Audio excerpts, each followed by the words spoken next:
Testing the decision to kill all of the dogs and cats in the Tangipahoa Animal Shelter. Let's get you up to speed. About half the animals were infected with a highly contagious virus, according to parish leaders. They consulted veterinarians and state experts before deciding on euthanization. The shelter is under quarantine while it's clean. News 2's Mike Steele explains why one group is using this situation as a call for action. Members of the Humane Society of Louisiana say conditions at public shelters are often not acceptable.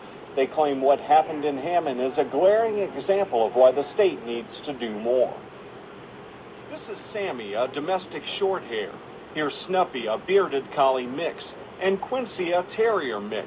According to PetFinder.com, they're part of about 24 animals available for adoption at the Tangipahoa Animal Shelter.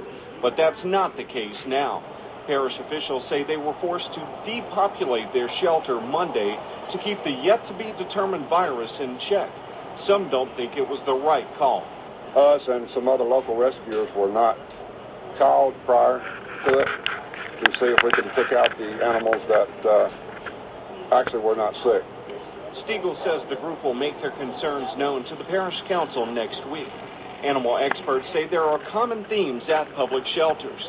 First, many are seeing more animals dropped off. It's possibly due to the slump in the economy.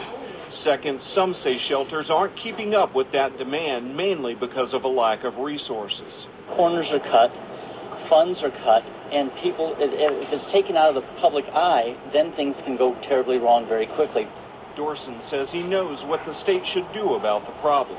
Have a full-time shelter inspector/investigator. Other states have similar positions underneath the Department of Agriculture.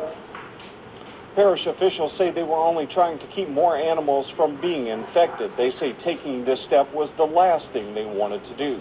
Now, we should point out animals in public shelters are routinely euthanized if no one adopts them. A disclaimer on the PetFinder.com website indicates the site relies on the information from a shelter for updates. Mike Steele, WBRZ, Balance News. Okay, Mike, thanks.